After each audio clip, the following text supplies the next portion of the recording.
For everyone with interest in NASH, or more broadly, fatty liver disease, Surf's Up. Season 3, Episode 10 of Surfing the NASH Tsunami starts now. This week on Surfing the NASH Tsunami. I think that a number that you mentioned with a fatty liver index above 60, 37.5%, that's a population that's metabolically unhealthy. And there are multiple levels in the medical system where we need to tend these people, not necessarily in hepatology offices. So if you move down in the severity line and you end up with a 1%, this is where we really have to think about more liver-directed preventive measures to avoid liver endpoints. That depends on the problem, right? As you pointed out, the 37.5 is the metabolic number. Not enough people think about the liver as Stephen puts it, the canary in the coal mine. You could argue that FLI number is, in fact, the canary in the coal mine for people who've got generalized metabolic issues we need to be dealing with. We have a population of 800,000 people in Leeds, and about a quarter of them has a liver blood test every 2 years. So there is extraordinary testing for liver, but really with very little outcome. It generates a huge amount of work, lots of heat, but not much light, I think, because so many patients are continuing to present with symptomatic disease without that opportunity for early diagnosis and early intervention. One of my pet peeves is when we say that we don't identify early disease because people don't do anything about it. So we wanted to gather some data on that, and it was really fascinating because in this population we found a really significant amount of steatosis. We need to recognize that fatty liver is not benign, and we should be looking for fatty liver in all formats, whether it's ultrasound, whether it's CAT, and make that more intrinsic to what we're working, because then we can split out the population. Who's the highest metabolic risk? Is it endocrinology or cardiology that deal with that? Where's the 1% liver? And then get them to the right areas.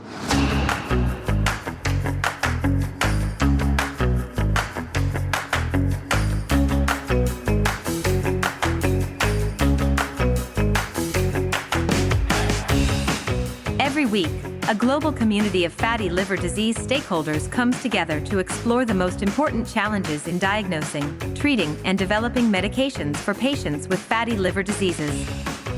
Join liver wellness advocate Louise Campbell, pricing and forecasting guru Roger Green, and this week's guests, hepatology researchers and key opinion leaders Professors Jörn Schattenberg and Ian Rowe, and patient advocate Wayne Eskridge, as they answer the question just how many patients are actually living with NASH and NAFLD, this week on Surfing the NASH Tsunami.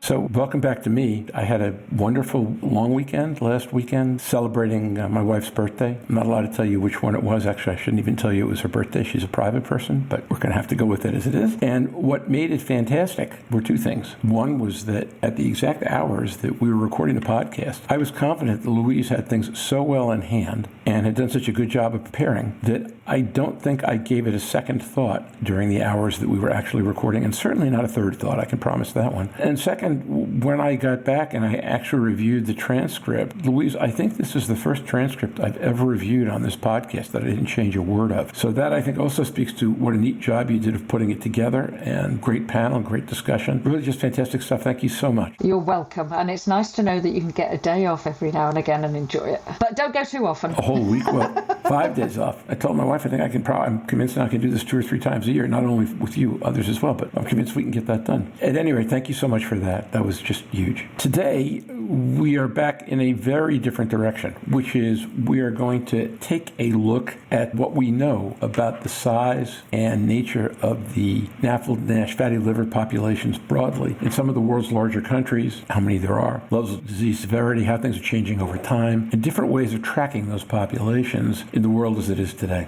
Now, for the last couple of years, the most commonly used numbers have suggested that maybe a quarter of the adult population of the larger countries in the world, or the more advanced countries in the world, about 25% have NASH, have NAFLD, about a quarter of those have NASH, and that's been the number, mostly derived from retrospective, from analysis and payer data and things like that. The most prominent of the prospective studies were 2 that Stephen actually did in San Antonio 10 years apart. They did the same thing both times. They invited folks who were coming in for routine in colon cancer screenings if they wanted to learn about their livers also. These were people who were asymptomatic. They had no reason to believe they had liver problems. If they said yes, they put them through a series of non-invasive tests, and if the series of non-invasive tests suggested the presence of NASH, then they asked them if they wanted to be biopsied. In both of the two studies, the NAFLD percentages wound up in the mid to upper 30s, and the NASH population was about a third of that. The difference was in the advanced fibrosis population, which was about 2% on the first study, and I think 5.9% on the second, which is what I expect you would get if you didn't treat people with NASH over time. This stuff really matters. A, it matters for the obvious reasons, but B, Jeff Lazarus talked about this, I think, Louise, it was in our conversation with Jeff at the end of last year, not one of the episodes, but if you underestimate the population, you don't have the resources to treat it. If you overestimate the population, you scare the stuffing out of healthcare payers that they're not going to be able to afford to treat it, and therefore you get exactly the same effect, not having enough resources to treat it, but for a different reason. So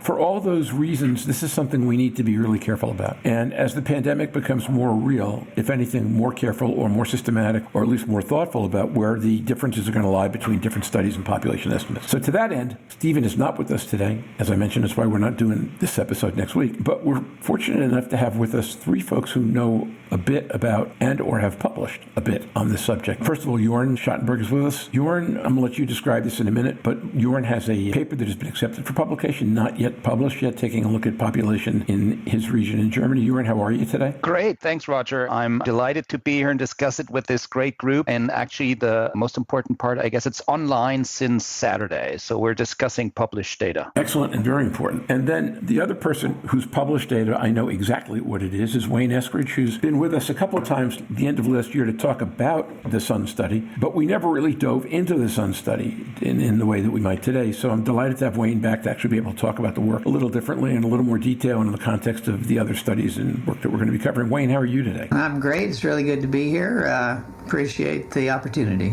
Wayne, the other thing I should mention, for those who don't know, Wayne lives in the northwestern U.S. in a state called Idaho that very few people outside of the states know, unless, in fact, you know that they've got some brilliantly good skiing. But exactly as Louise was running last week's podcast, I was having lunch with folks we had met in Key West who came from McCall, which is right in the middle of Idaho. And I was happy to be able to say that I actually knew kind of where it was because Wayne and I have talked a little bit about Idaho geography. So thank you. On top of everything else, Wayne, thank you for that. And now you can educate these folks about Montana when we have a chance, okay, just for fun. And then finally, Ian Rowe. Ian, good to have you with us today. How are you? I'm very good, Roger. Pleased to be here again. Thank you. We were talking beforehand about how Ian's Newcastle Football Club might actually be looking like a team that can stay in the Premier League, bringing a big smile to his face. And Ian, as we all know, has been doing work for years with this huge population cohort in Leeds, 800,000 people or something like that. And we'll be talking today about some of the things that he's learned from that group as it relates to what we've got here. And then finally, Louise. So Louise, since becoming a media star, what else have you done in the past week? I've booked a flight to Australia. Australia is opening up. So I've got a friend's wedding that I'm going to go across to for 3 weeks. Should,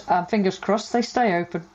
When will that be? April. I'm going over in April, but I think they open the federal and state borders. Yeah, they said 21 February is what I read today, right? Yep, so I've booked my flights for a very nice time and catch up. Louise, do you need a bellman? Do you need someone to carry your luggage from location to location? You lot are more than welcome to come across, but it might mean that I'm doing the podcast from interesting time zones. We might have to talk about whether it makes sense to adjust the time zone to make your life a little bit less crazy, or we might just take the attitude that goes, okay, you want to be in Australia, deal with it. Absolutely. We should actually talk about whether it makes sense to do an episode from Australia about Australia, but we'll come back to that later. So with all that said, let's go to, I think Louise just kicked off our opening question, one good thing that's happened in the past week, because I think getting to go to Australia, I know it's been on your mind for months, if not, I haven't known you for years. It's getting 2 years since I've known you, so that's great news. Good news, professional or personal? Brave one, go next. I'll go first. I've had two pieces of good news in the last hour, which is extraordinary. So one of my research fellows sent me an email to tell me that he was just about to submit his doctoral thesis, which is extremely exciting. It'll be the first one that I fully supervised myself that's got to the examination. I've got no doubts that he'll be successful. So that was terrific to hear that he'd reached that point. And just as we've been talking, I've had notification of a paper being accepted in clinical gastroenterology and hepatology. So it's been a brilliant last hour, never mind the past week. Ian, maybe you'll pay us to come on the podcast in the future, given this kind of streak that you're running. That's brilliant.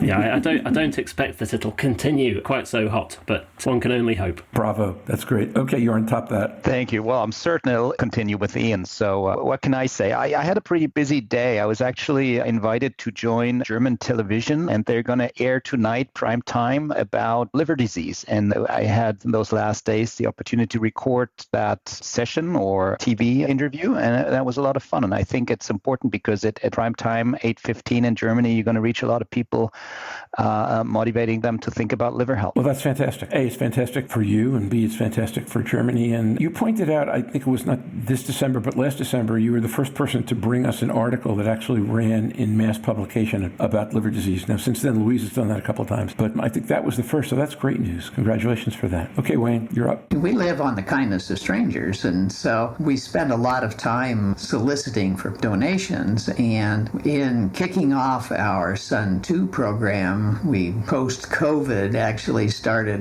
ramping up our efforts to get funding for that. And I'm really pleased to be able to say that the industry is beginning to come forward again, and from a position as a nonprofit foundation, it's encouraging that we're starting to see people put some budgets behind the thoughts about the patient outreach and the patient engagement piece of things. And we've had a little bit of success the last week or so. Well, let's hope that's just the beginning, hey? SUNN was a really nice piece of work, and what you folks are looking to accomplish in SUNN2 is really exciting. And I know you'll be talking about that today, so that's great. I'm just going to go with the dual professional and personal blessing of Louise running the podcast last week and doing such a great job with it. Personal because it meant I get to have that kind of weekend with my wife, which we both desperately needed. And professional because it means as you start to build more structure around the things you're doing, that's what makes them real. So the idea that I could actually take a week off and not worry and everything could go fine, I think to some degree speaks to where this podcast is making progress as well, in addition to some other things we've talked about, audience sizes and all that. So with that, why don't we dive in? And the way we're going to handle this is we're going to ask Jörn first to talk about his paper that was accepted on Saturday,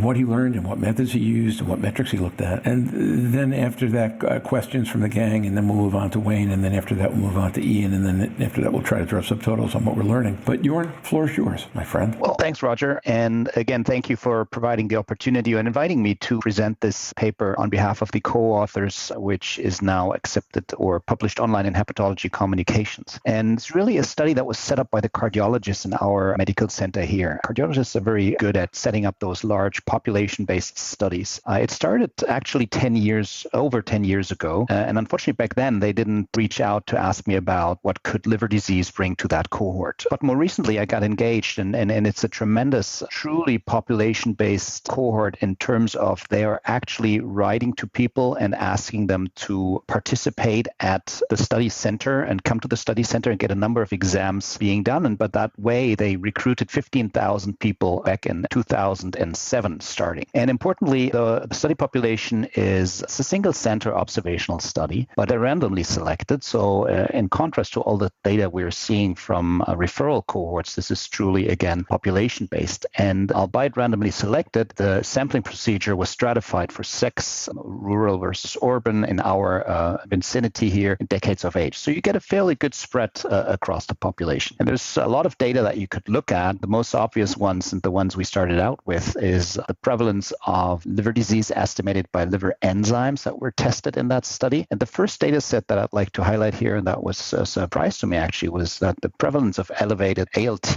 was 20% in that population. Now, if you discuss the prevalence of elevated liver enzymes, there's always, of course, the discussion of upper limit of normal and potentially comorbidities. I'll get to limitations of the study cohort in a second, but it's important to note that they did a pretty good job at stratifying for alcoholic intake. And so in 3 categories, we can separate patients with very low intake, moderate, consider it a social alcohol intake, and then high alcohol intake. And beyond ALT and liver enzymes, I think the most important and exciting part of this was that we were able to calculate some surrogates of advanced fibrosis and fatty liver. So the fatty liver index was used and the FIB4 index was used. And if you look at that German population that started to enroll patients aged 35 till 75, the prevalence of a high FIB4 index, so this is the cutoff of 2.67, which is indicative of advanced fibrosis, F3, F4 disease, as we consider it on liver biopsy, was 1% at the population level. And I think this is probably the strongest piece of data that, from my perspective, came out of that study, and something that will inform us moving forward. What's the relevant burden of advanced disease in populations? I'm going to stop here, and we can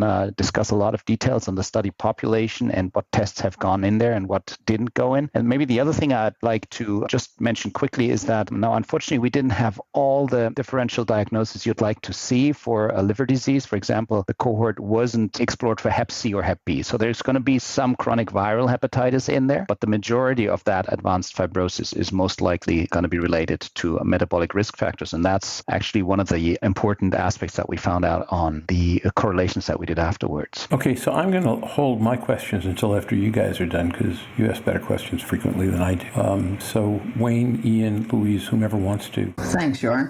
One of the things that we have a lot of discussion about in the States is ALT levels, and that's commonly what our primary care docs use as a flag to send people to a specialist. Did you find the ALT correlated particularly with the FIB4 triggers, or was there discontinuity in that? Well, the liver function tests obviously go into the FIB4 calculation, so there's somewhat of an impact there. I might want to mention the cutoffs we used. So the ALT for men was 50 as an upper limit of normal, and for females it was 35. And this is something we use in our area here. Now, if you look into the literature, there's sometimes a little bit off, and it's really not a study to discuss the right level with regards to the prevalence of liver disease, because we're missing that reference standard to really examine liver disease based on, let's say, ultrasound or liver histology. But for sure, at the levels we looked at, ALT of 50 and 35 for women, it was 20%. And of course, alcohol consumption correlated with that, but also importantly, metabolic syndrome. Does the FIB4, is that something that is supported in Germany as the method of selection for liver disease? Yes, it's something we bring forward, and I think it's exactly at that population level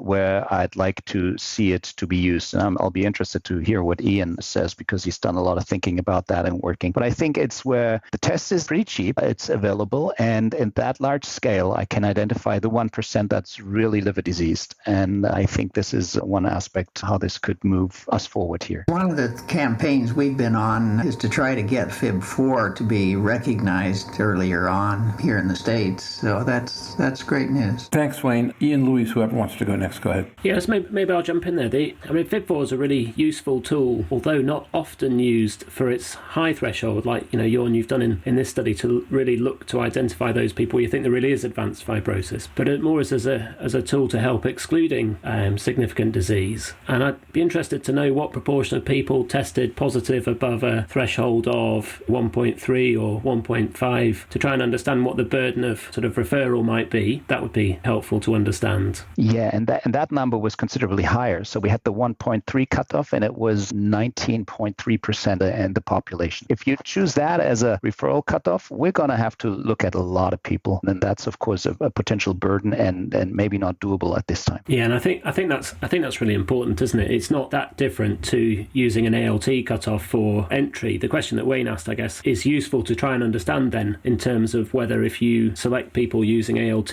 first or select people using FIB4 first, whether you're likely, which is the most effective strategy. And I guess that's something that is open to explore in future studies. Yeah, and importantly, we cannot say anything about the right strategy here. It's a prevalence study, and it just informs us about the numbers. And if I tell my colleagues you'll have to see 20% of the German population, they're going to go crazy. That's not feasible. So Jörn, that goes back to one of the things I said at the beginning, because one of the numbers that jumped out, because I come from a very different background. One of the things we believe is that if you see the same number over and over again, pay attention. And for whatever reason, this number 37.5% keeps popping up in odd places. Wayne, I think that's the NHANES number, right?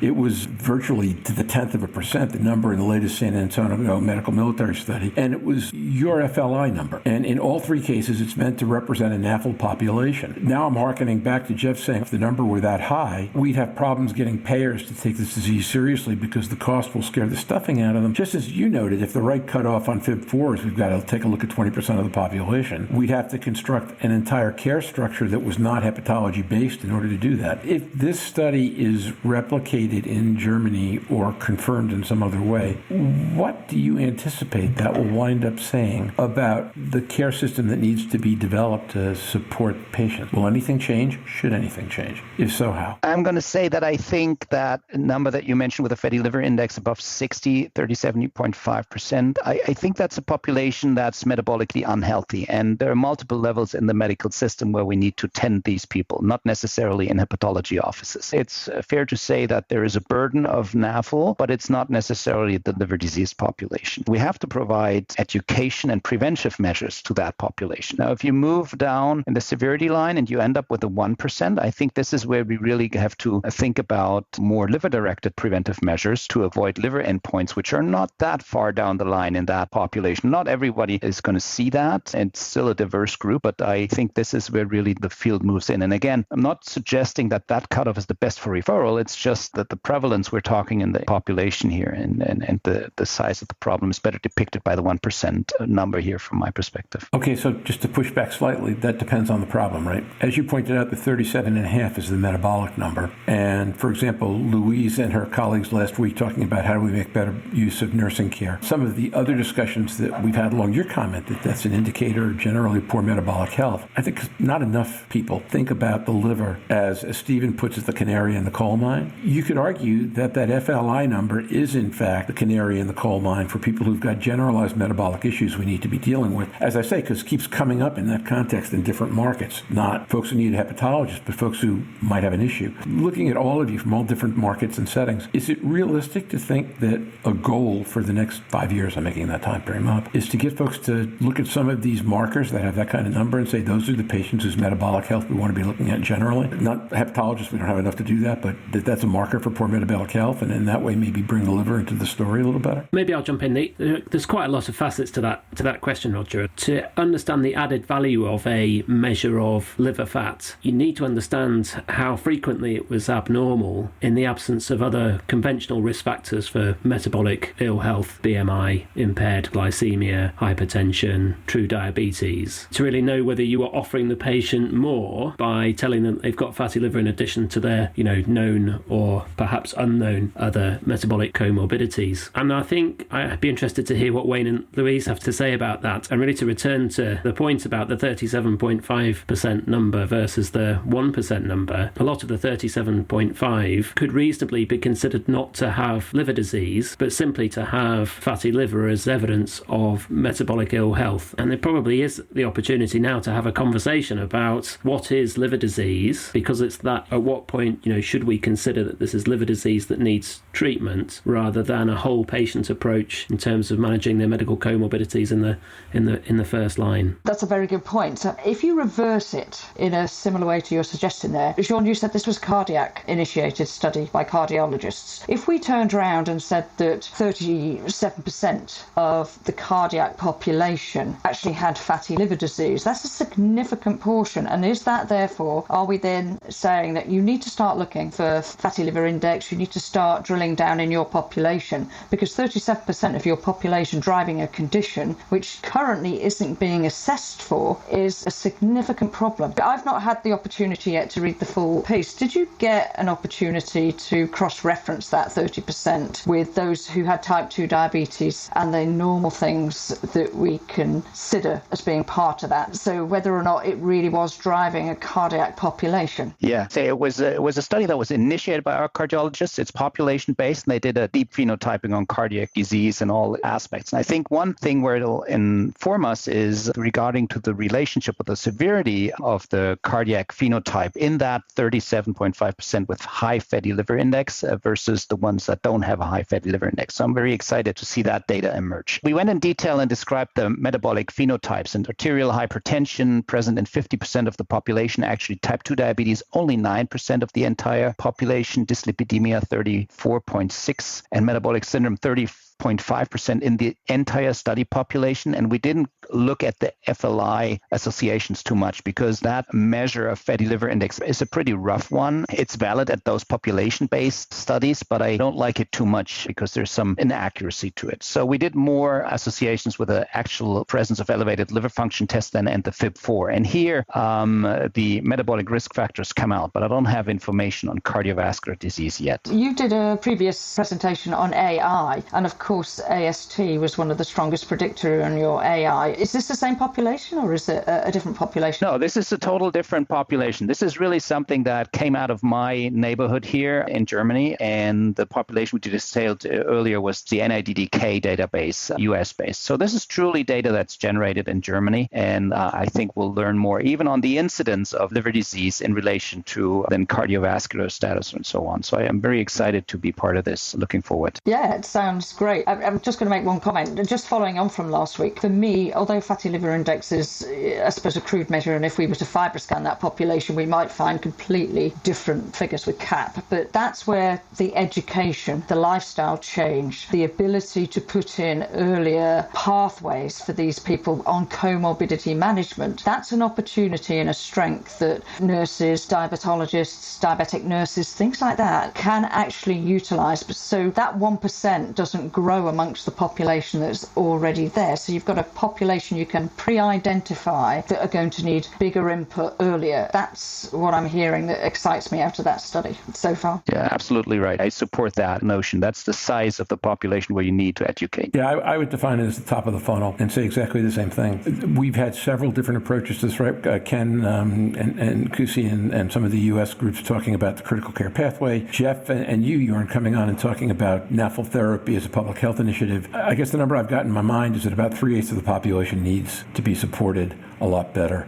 in that way. And Louise points out, and last week was about, so what are some of the ways we can do that without tapping what are already some massively overstretched healthcare resources? Let's jump on to Wayne next, and after Wayne and after Ian, we can come back and see if we can put all this together. The floor is yours, my friend. The regular listeners here have heard of this before, but that was a program where we took a fibroscan out into the community in southern Houston, Galveston County, Texas, and this is a self-selecting volunteer pool that did not have and had never been told that they had any kind of liver disease, but they were concerned enough about their health or engaged enough to volunteer and take an appointment to have a scan. And we did 1,070 people there. And think of them as the early adopters of care that are open to intervention. They're open to engagement. One of my pet peeves is when we say that we don't identify early disease because people don't do anything about it and they always fail anyway. So we wanted to gather some data on that, and it was really fascinating because in this population we found a really significant amount of steatosis. It was about near 80% registered in the CAP score above S0, and with the fibrosis scores, it was almost 17% had some level of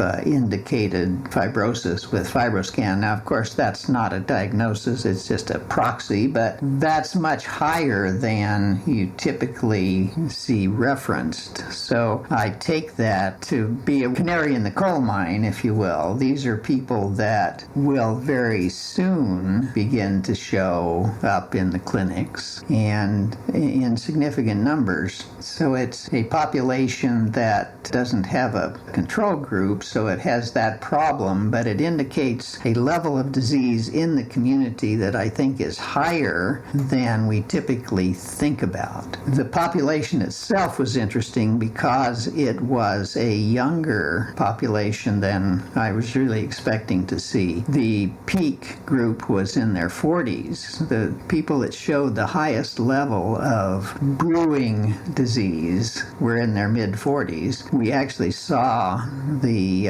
numbers in the 50s and 60s drop off. That's not how we really think about this disease normally, but I've attributed that to the fact that medicine starts to pick up those people, so they wouldn't have come into our group because these would be people that had never been told that they had any kind of liver problem. The goal here was really to, in part, find out to the extent that the population is open to the education and willing to come forward and wants to know more about this. And we believe that that was significantly demonstrated and that the disease level of asymptomatic people is significantly high. One of the things that I thought was really interesting was the odds ratio for the factors that made a difference, because we surveyed a lot of their medical history and things. It's what your grandma said. It's eat your vegetables and go out and play, because people that ate more vegetables had less disease, and the people that did more exercise had less disease. And it tracked very well with the ideas of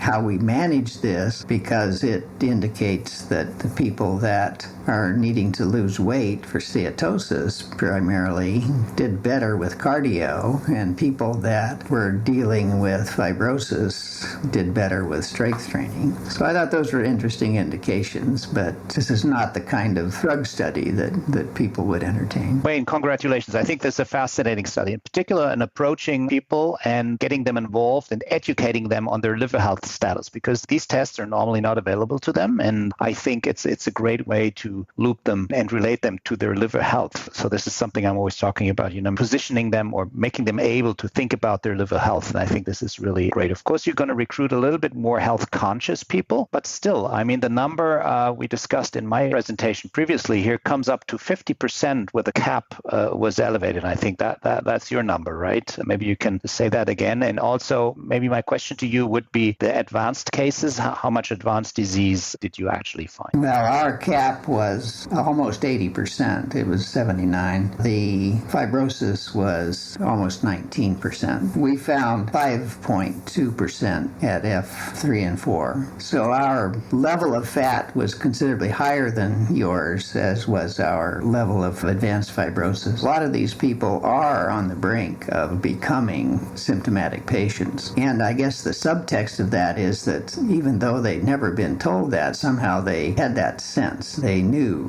that they had problems and they were willing to engage, but medicine had never engaged them. So Wayne, demographic question. You talk about Houston, Galveston. People who know demographics in the States immediately jump to Hispanic population. What percentage of the population in the study was Hispanic American? And was there a correlation between those and the ones with higher levels of disease? It was just under 60% were Hispanic, but there was not a big difference between the ethnic populations, really. They didn't stand out in that sense, but we did skew towards women. I guess that's to be expected. Women volunteer for testing before men do. You're making Louise proud. Go ahead. Well, it was interesting when I was looking at that. I had a quick look at a data set that I have that's anonymized of 4,496 FibroScans with CAP. 51% of the population of that group, these are hospital, so 51% of that had a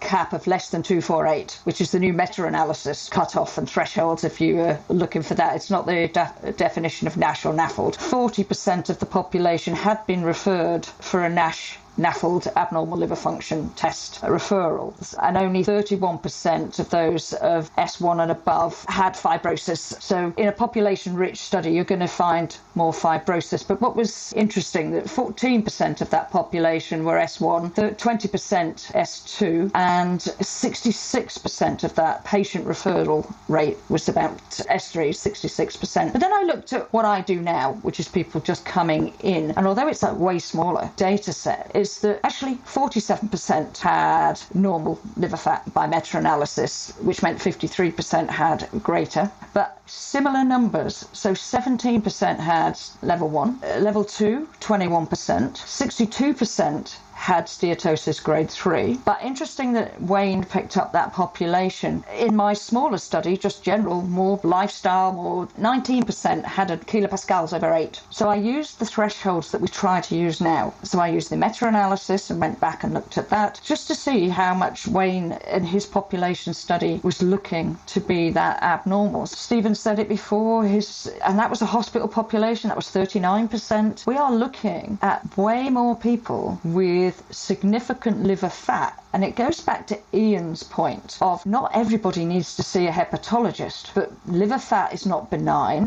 Whose condition should it be? I've certainly been to sessions where cardiologists have said that fatty liver is actually a cardiac condition. So we need to recognize that fatty liver is not benign, and we should be looking for fatty liver in all formats, whether it's ultrasound, whether it's CAT, and make that more intrinsic to what we're working, because then we can split out the populations. Who's the highest metabolic risk? Is it endocrinology or cardiology that deal with that? Where's the 1% liver? And then get them to the right areas. But I do think we are way higher globally than that 25%. If you look at the published data that Wayne's got and most other studies now, and even just on basic fatty liver index, these are concerning figures that affect multiple diseases. We touched on polycystic ovary disease last time. We know that fatty liver is driving liver transplantation in postmenopausal women, yet we don't screen. Liver fat needs to be taken seriously. These numbers are really, really concerning, but they also mirror where we're losing people yet younger life with cardiovascular disease, diabetes, and other morbidly related conditions. So I think we do have to wake up now and take liver fat as a serious condition. So let me turn to Ian and ask you, A, to comment on what your colleagues have been saying, and B, talk a little bit about data that you've accumulated and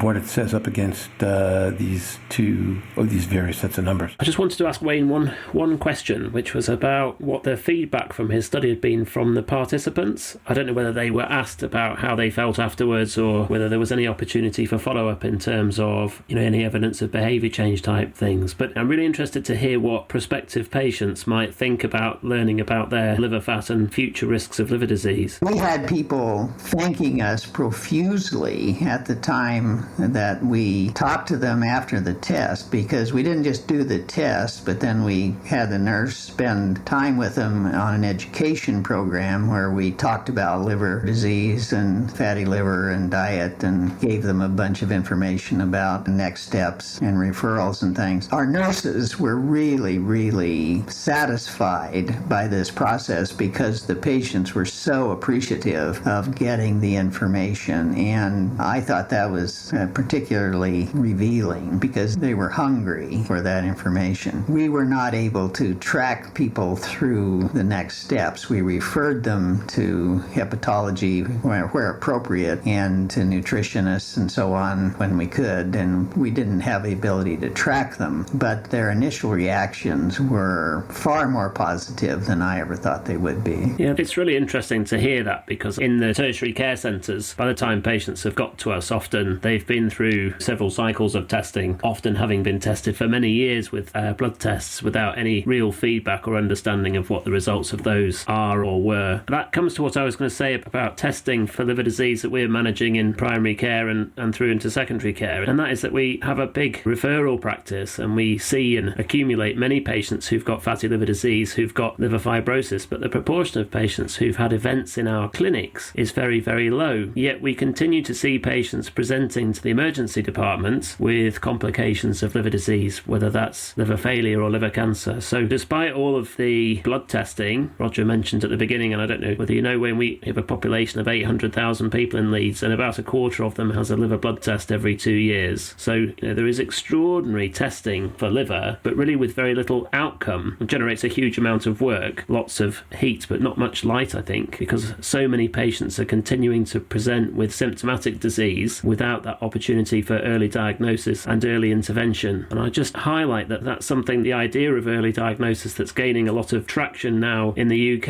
and we have a position piece that's just been published about early diagnosis, and there's more work coming very soon, I think, about that, understanding what strategies we might use to try and find those patients who are currently presenting with symptomatic disease? One of the things that happens to the patients today is that they've gone through some extended process of mystery diagnosis or feeling bad and not having anybody help them. When they finally get to a place where they're diagnosed with a significant liver issue, they're looking back at their experience with distaste and discomfort. And our idea is that if we can get ahead of it, where they view that as a learning experience with valuable content that has the potential to help them. We know that not everybody will respond, but some of them do, and I don't think anybody that went through our program reported on a negative way. I don't think any of our post-test questionnaires had negative comments. They may have been neutral, but they weren't negative. Do you think that is because it's proactive, and therefore screening is a proactive, we want to help you approach, and even people who self-refer are being proactive about their health condition? And I certainly see a different level of engagement, very much what you described. Well, why wouldn't I want to know I've got high liver fat? Thank you. I want to do something about it. You're doing something that's proactive. A lot of healthcare, we find it so late in the day, there's a negative connotation, or the system's failed me, or why didn't you look for this earlier, particularly in this growing population of type 2 diabetes with liver cancers. Why didn't you do it? Why didn't you? So there's a total difference in where people's proactivity is coming from, I suppose.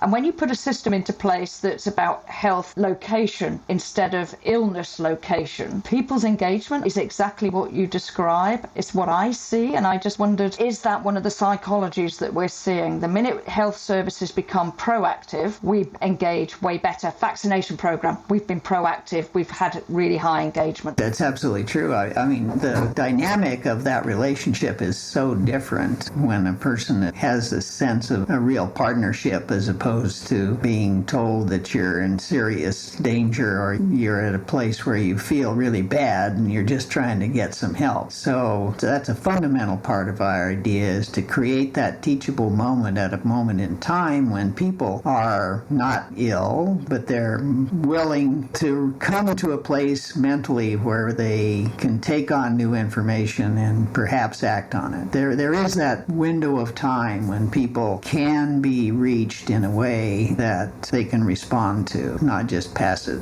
by like so many messages, that we get. Wayne, can I ask you a question based on your own experience? I'm listening to this to some degree through the idea that goes, you, the advocate, need to go out to the patient. But I'm mindful of all the critical care pathway work, what Louise was talking about on the episode that she did with the nurses last week, and the experience I hear from people like you and Tony Vigliotti about having been told for years, you've got a fatty liver, but it doesn't mean anything, don't worry about it, only to find out that you should have worried about it. I also have doctor friends who tell me about a range of issues. You only tell patients what you think they're willing to hear, which I sometimes think is true, and sometimes I think it means you only tell patients what you think you're willing to say the next sentence of or act on. So in your particular case, and I know you're an N of 1 and you're a different guy, if the first time somebody said to you, you have fatty liver disease, they had said, and here's what that might mean in 10 or 15 or 20 years or 5 years or whatever, and here are some things you can do, are you able to look in the review and have a sense of what your reaction would have been at that moment? Well, I'm a guy, so I would not have immediately leaped to the battlement to do something, but I would have remembered. I would have been aware as I went through life, and as I talked to my doctor the next time, and the next time, and the next time, I may well have begun to ask those questions, and I wouldn't have been as complacent as I was about putting on a pound or two every year, and I would have been more aware of the risk that I had because, I was typical and I'd never even heard of NASH before I was told that I had cirrhosis. It is difficult. People are difficult to get them to do anything, even things that they really need to do. You will have far more successes by engaging people early and often than you will in waiting until they're ill. Yes, I believe that's right. I think that there's a dynamic here, right? Where on the one hand, we're asking the health system get more involved earlier. On the other hand, we need to advocate to patients. I wonder what the right mix is that gets the highest level of success in terms of people understanding what's going on when they can take small steps? I think we have the wrong system right now. I mean, what we have is an interventional response, acute response kind of system, and though we give lip service to wellness, we don't have the functionality in place ahead of it to do that education. So we're burdening primary care with a job that they're not able to do because they can't spend the time. So there's no resource that they can refer people to early on that can engage them in those kinds of subjects. So we simply haven't invested in the wellness education process. We're getting the kind of health system that we've chosen to pay for, which is not serving a true wellness strategy. Go ahead, Louise. I think Wayne describes that really, really well. When we're proactive, we get better engagement and people get excited. I suppose if I had the world in the palm of my hand, maybe we do a screening, I think it's 40, isn't it, Ian, that for older people, not that 40 is that old, but a National Health Service check. That is too late in the pathway now with metabolic disease and what we've seen with COVID, and look at the mortality in those with metabolic related conditions, then maybe we should be way more proactive. And at the age of 18, you get an NHS health check to pick up early, or any country, particularly the US and other countries very similar in their metabolic profiling, is that we want to stop the children developing it. We want to pick up the earlier cardiovascular. We want to be able to put in dietetics early. Now, we know that diabetes, cardiovascular and liver all relate to the same outcomes. We all want 10% body loss. We all want better education. So we're combining that resource. But liver disease is related strongly to kidney disease. All of the brain fog, we get a lot of things that are related to the metabolic pathway. So maybe that proactivity at an earlier time point gives us that motivation. But we can do simple scores. We can do the basics on that just to pick up that even if it's fatty liver index that we can work with, we can educate with, and then we've got the higher risks as they come through. So I think that proactivity is potentially a really key area for me, and education. We all know that prevention is better than cure, but early detection, again, in a more cost-effective way. It's not going to be cheap to start with, but it could reap reward when we look at the diseases and the commonality of that rather than illness response. Ian, let me ask you to respond to the last few comments, and I'm going to try to draw a subtotal and ask everyone to frame their closing comments around that. Yeah, so wellness is a really important thing. It would help society if we were weller for longer. The question is twofold, whether healthcare is the right place to encourage wellness, or whether that really is a sort of social responsibility for, in the UK, we would talk about local government and public health in terms of green spaces, active travel, better access to less calorie dense food, all of those types of things as public health interventions to try and drive the wellness and prevent illness that Louise is talking about. The second question about early diagnosis. Well, early diagnosis is of greatest value when there is an intervention downstream, and the UK has a very well-developed diabetes prevention programme for individuals who are either morbidly obese or who have pre-diabetes, so impaired fasting glycemia or a borderline elevated HbA1c. And that is a programme that's available through the NHS for patients to encourage weight loss and to be more active. And it's effective and it's cost effective. The issue is that it's cost effective because there are events that follow in the near term if patients don't achieve those goals of weight loss and becoming more active and improving their blood sugar. And they're heart disease events, they're peripheral vascular disease and limb saving interventions. The problem that we have is if we describe non-alcoholic fatty liver disease in its broadest term in that 37.5% UON's fatty liver index example, the number of events that's going to accrue even over a 10-year period in that population is extremely small, meaning that any intervention from a healthcare perspective that you can put forward is either going to have to be extremely cheap or it's not going to be cost effective. So there's several aspects to this. We have to improve our preventative wellness approaches through public health, green spaces, active travel, improved diet. And then we've got to have targeted interventions for those people who are at risk of progressive liver disease. And that's down in the 1, 2, 3, 4, 5% of people who've got significant fibrosis who are at risk of developing events in the future. And,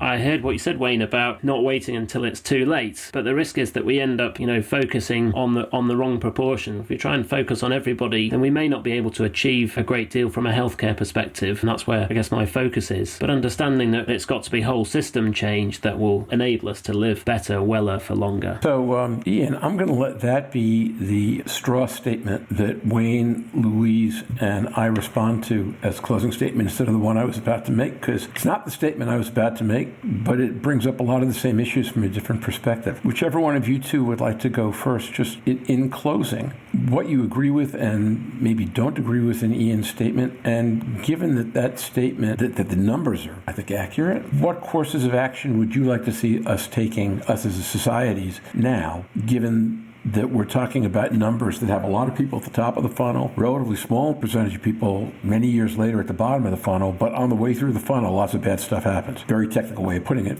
please forgive, but I think that's kind of what it's at. Well, I'm going to jump in because I'm going to leave Wayne with the last bit on that. For me, there's two parts to it. Yes, I completely agree with Ian that this has to be public health driven. I'm not necessarily aware or really that it should be NHS driven, but we need publicity around that. We need about the reasons. We need to bring liver into the conversation as to why you're doing it, because while we continue to ignore it, it's a problem. We've got integrated care groups and pathways being designed with not one person from hepatology or liver disease around those tables. You cannot do an integrated care pathway if you are missing a significant part of your cardiovascular funnel, your endocrine funnel, your liver disease funnel. But it's the other part that I look at is not just what we see within hepatology, it's the working life lost. It's the amount of days that people are affected. They have really poor health and quality health for years on end. These things we can solve by looking earlier. Yes, it's not particularly cost effective if you segment it out, because each one has its own costs. But if you put them together as a whole and you stop those people becoming pre-diabetic with morbid obesity or their rising HA1C because you've put that education in at a lower level. And going back to what Pam O'Donoghue said last week, we can use videos, we can design really interactive, responsive equipment now. There's ways to do this. All of those funnels, it's not just the liver funnel, they're all expensive funnels. We need to be targeting it longer. We need to be doing it before they're 40. We need to be getting liver into the pathway everywhere. We need to raise its awareness. They said last week we need to make liver sexy. We do. How do we do that? I don't know, but it needs to be part of the conversation in everywhere. Wayne, your floor. Exactly right. I mean, we have to do it in a prudent, cost-effective way, but what that means is that we have to measure things. And what I would suggest is that FIB4 should be tracked lifelong, and people should understand what that means as they go through their life. That is a thing that Jörn and various people have shown has really good cutoffs. And as a person, if you can see a car wreck coming, you're more likely to do something about it. And FIB4 offers us that opportunity within liver space, but more broadly is in line with Louise's comments. And F1 NASH is more hazardous than diabetes, and F2 NASH is more hazardous than smoking. And we care very much about diabetes and smoking, and we fuss with them all the time. And we don't care at all in society about liver disease. So I think that we have to engage the question of liver disease in the same way that we do monitoring for heart disease and high blood pressure and those kind of things. Something like FIB4 or one of the other low-cost tools that we can watch over time and include in our discussions, gives us an opportunity to create the points where an intervention or a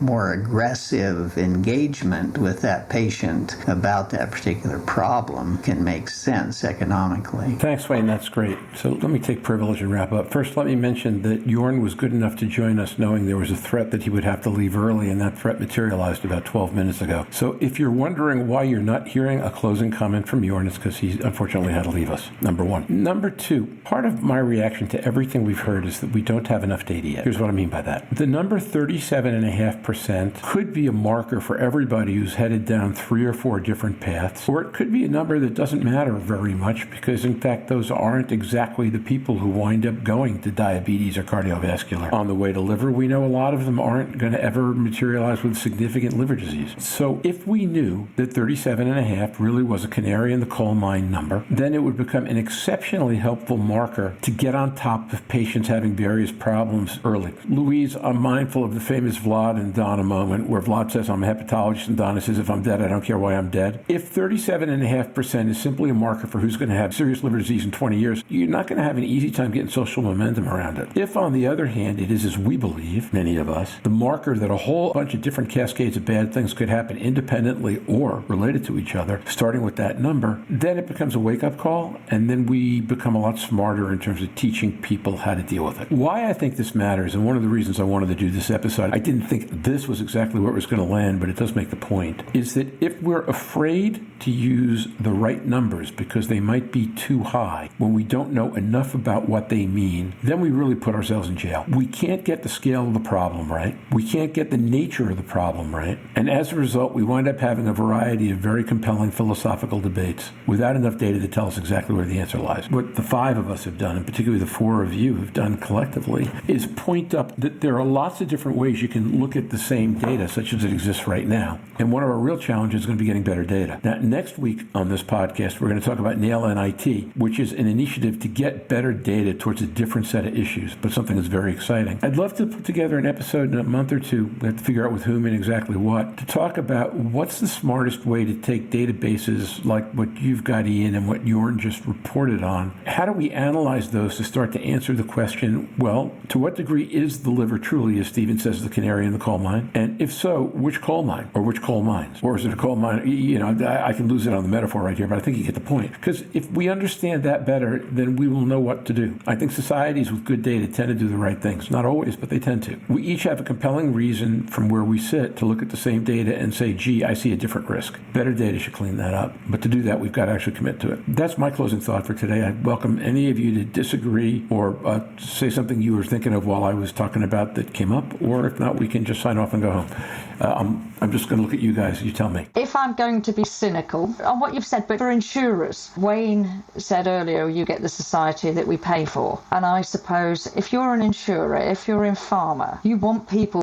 to live longer because you get an insurance premium. That's the cynic in me. That's why pharma need to get involved. That's why everybody needs to get involved. You want people to live longer, healthier lives from everybody's perspective, even the cynical side. I haven't thought about that, but what else does anyone else have to say first? And I was really going to agree with you, Roger, about the need for better data, because the better the data, the greater the clarity on the value that the testing approaches will bring. Because if your test and the subsequent intervention is tied to improvements not only in liver health but reductions in cardiovascular morbidity or diabetes complications or whatever, then that changes the value of the testing, and that will really help. We often lose sight of that NAFLD and NASH is still a relatively young disease. Stephen talks perhaps about it coming through its adolescence, but there's a lot that we still don't know. The closer that we get to interventions, the better an idea we're going to need to have about its impact both on liver disease and outside, so that we can understand where its true value is. The great challenge that you propose, of course, is that doing this in an intelligent way as a society when we have a lot of competing interests for a limited pool of money is the hard thing, because we struggle to allocate the resources. There are people or organizations or industries that have a far better grasp of the flow of funds, and they don't share them well in a lot of cases. So the patient, I think, is represented often the least in some of these conversations. So I don't know how we solve that in particular. Oh, the impossible just takes longer, and I don't say that facetiously, and I totally agree with you. Look, the study that closed the books on cholesterol was a study that cost $150 million spent by the U.S. government in the mid-1980s. I don't know what that translates into today, but it's a ginormous number, and you couldn't get the U.S. government to spend that money today. And therefore, you're not going to get a study that's that unself-interested, which isn't a word even, but it's the best I can do off the top of my head right now. Louise, there's an apocryphal story told about the 1980s or 90s, I forget which one, must have been the 90s, could have been the 80s, 1990s, the government of an Eastern European country going to a large tobacco manufacturer and telling telling them that they were going to tax the stuffing out of them because of all the healthcare costs that they were bringing to society. And the tobacco manufacturer came back to the country with a bill saying, here's what you owe me, because by having people die in their 50s of lung cancer, here's how much money I'm saving you in the next 30 years of their lives. So I think this question of Too right. who wants whom to live longer and why may be a little bit more complicated when you get down to the dollars and cents than one would like to believe, because I want to believe that what you said is absolutely right, but I keep having that tobacco company in my mind and saying this is a tricky business. And with that, let me thank Jörn, who's not with us anymore, and Wayne, who stepped in as he frequently does at the 11th hour and has been fantastic, and Ian and Louise as well, and all of you for listening. We'll see you back next week when we're talking about NAIL and IT, and I'm going to say farewell to my friends, and I will come back with the business section in a couple of minutes. So everybody want to say goodbye? Take a moment and say goodbye. Thanks very much for having me. See you again soon. Thanks, Roger. Glad to do it. See you all next week. And thanks all of you. Okay, bye-bye now. Welcome to today's business section. All right, I want to start this where I started the podcast and thank Louise for being so competent and all around excellent that I could take a week off without worry. It's funny that last Monday afternoon I was talking with people from Idaho, not even thinking about the podcast, and a week later, that's an hour ago now, I was talking with Wayne, who lives in Idaho, on the podcast. That not even thinking about the podcast part is the thing I owe Louise, and I am deeply grateful beyond what I can express. Now people just have to listen to it. I know what Louise and the nurses discussed last week is not a subject we've covered all that often, but let me say to everyone that's been listening recently but missed episode 9, you're missing something special. I've already listened 3 times, something I just about never do. You should at least listen once. You'll learn a lot. I did. Next week, real-time in-audience listening returns. And let me add, just in time for NAIL and IT, which should be a very, very strong episode. Check LinkedIn and Facebook on Friday for news about the new process. By the way, NAIL and IT is a comprehensive effort to pool data from lots of sources to learn more about this disease and how to treat it faster. We'll have Stephen and Mazen with us. They're 2 of the leads in the project, along with a couple of industry executives who are closely involved. Sen Sundaram from Turns Pharma and Amy Articolo, who you folks met back on episode 4. The vault is open.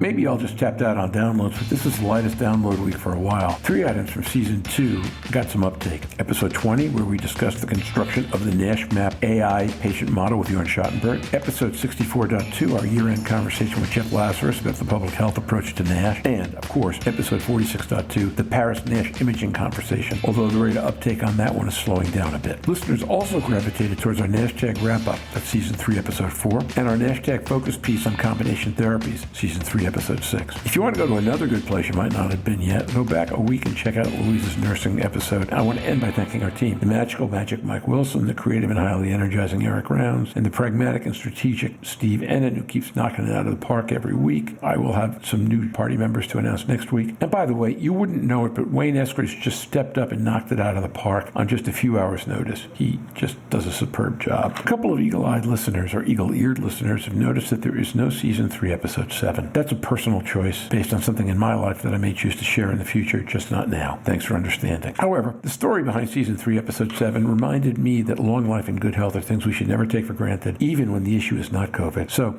whatever in life is testing you right now, be patient and thankful for all the good things we have as we muddle through health and other challenges. Stay safe, mask up, surf on, and I look forward to seeing you all on the podcast next week. Bye-bye now. Have any questions for the surfers? You can send them to surfingnash.com, and we will answer on the podcast or the website.